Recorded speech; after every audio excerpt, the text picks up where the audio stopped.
Hello, you're watching the Al Jazeera News Hour. I'm Rita Fakhri in Doha, and these are our top stories. The documents that reveal just how far President Bashar al-Assad is going to keep a grip on Syria. We have an exclusive report. Hello there, I'm Felicity Barr in London with the latest from Europe, including a motorcycle gunman kills a teacher and 3 children outside a Jewish school in the French city of Toulouse. Police in Indonesia should shoot dead 5 men suspected of plotting attacks in Bali.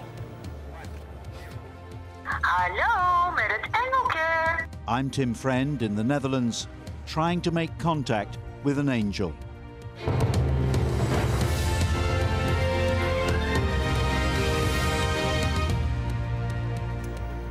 Al Jazeera has gained access to confidential documents which show just how the Syrian government is trying to keep its grip on power.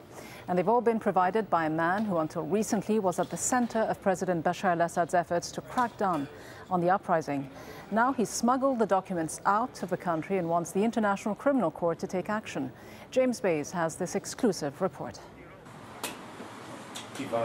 Crossing the divide. Abdul Majid Barakat, until recently one of the Assad regime's most trusted officials, is now at a safe house in Istanbul meeting opposition activists. The former Ba'ath Party member was in charge of collating information from across Syria at the secret Joint Crisis Management Cell in Damascus. It was a mission for me when I was working there to leak the information, to transfer the data to the opposition internally and abroad. They found out there was a leak a month ago and I had to leave. Later, he took us to a location elsewhere in the city where he's under 24-hour guard. It's here that he showed us the documents, many of them marked top secret, that he took out of Syria, hidden under his clothes in a bag taped to his back. You were one of the few people who saw the reports coming in from across the country with the real information of what was going on.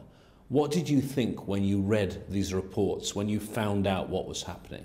Any person reading these reports will be shocked and will realize that Syria is living a true crisis, killing, criminality, suppression of protesters. However, security chiefs try to paint a beautiful picture in their reports. They ignore many substantial facts on the ground simply to boost the president's morale. Information getting to Assad may be watered down, but the documents still point to a regime that's desperate to keep control of the main cities. Cities like Aleppo and Idlib, there are detailed security plans for both. One document orders top officials to give financial and moral support to government supporters in Aleppo. In one cable marked confidential, the foreign minister is warned of countries trying to influence diplomats to defect. It goes on to detail offers of asylum by several states. But the real fear is that the government will lose control over Damascus. The command cell meets in the heart of the capital, and the files include clear orders to stop protesters from getting into the city. Here we have the security plan for Damascus. It shows that the city is divided and put under the control of the security and intelligence forces. But what is significant here is the deployment of thousands of the regime's thugs to control the capital. This presidential decree says that any gathering or demonstration in a public square shall be deemed as a riot and be culpable for imprisonment from 1 month to 1 year. So this is Rais, the president, Bashar al-Assad. The defector says the paperwork he smuggled out of Damascus is documentary proof of exactly who is giving the orders for the repression inside Syria. He now wants to give the documents to the International Criminal Court and will be trying to arrange a handover in the coming days. James Bays, Al Jazeera, Istanbul. The documents reveal a body called the Crisis Management Cell that was formed to deal with the security situation. It includes prominent security officials like the Interior Minister, chiefs of intelligence and heads of national security. Every morning, the security, military and intelligence divisions provide reports to the cell with information about what's happening across the country. The cell then discusses these developments and makes recommendations and suggestions. A full report is sent to the president every day by 12 noon. Once the president has read this report, it is sent back to the cell where minutes are drafted. The document suggests Bashar al-Assad is informed and is directing the crisis management cell. Haitham is a member of the Syrian Social Club, a group that supports reform. rather than reform change. He joins me live from London. Should we be surprised? Are you surprised at all by what these documents reveal, especially the creation of this crisis management cell? No, we are not surprised at all.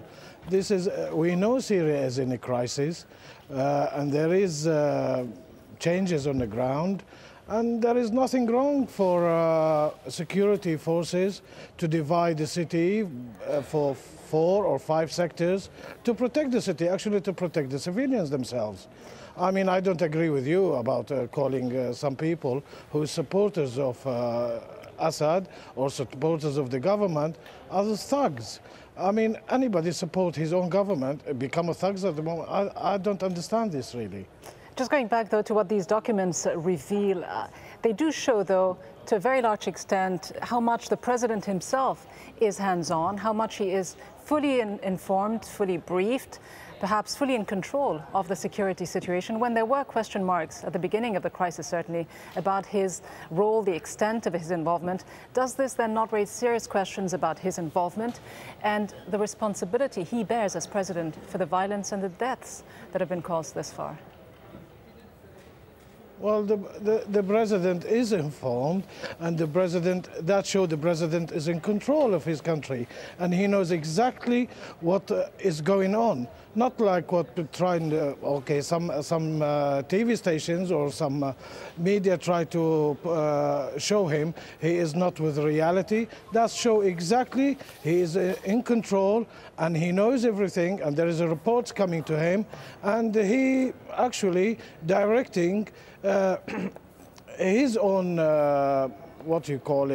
advisors or his own supporters to try to end the crisis and try to protect the civilians and try to protect Syria as a whole. So if he is directing these military operations against his own people, isn't he then directly responsible for the deaths of so many civilians, for the fact that what began largely as a peaceful protest in Daraa that has now spread to other cities within the country has now turned into this chaotic situation where military means is being used by many more people? Is the government, is the president himself not then to blame for all this? No, the president is not to blame. The president is trying to defend the country. We would like to know who is the responsible for these terrorists and gunmen who are blowing cars in Damascus, killing civilians. By the way, who is playing for killing of soldiers and security service and pro-government civilians? I mean, at least any president, he is the highest decision maker in the country, and he has to make his decisions. Well, he's obviously made his decision, but the question is, did he not miscalculate? Did the government miscalculate by using such a heavy-handed approach in dealing with what started as a peaceful protest against his government? And can there still then be room for reform? Some people say they simply cannot deal with a government that has handled the situation in such a military way. Well, he said in the beginning, he said there is a mistake being made, and he said in the same time, the political process and the reforms has to go hand in hand and the same line with the security on the ground. You cannot divide the issues. The political process cannot advance any further without security on the ground, and that's actually in the majority of the Syrians what they want. We see in the last 2-3 days huge car bombs from terrorists. Let's say the terrorists arrived to Syria, and some countries threatening Syria with sending arms to these terrorists and these people who are coming across the borders. Haitham Sibai, member of the Syrian Social Club, joining us from London. Thanks very much. Meanwhile, fighting across the country continues. There are reports of tanks storming the city of Deir ez-Zor.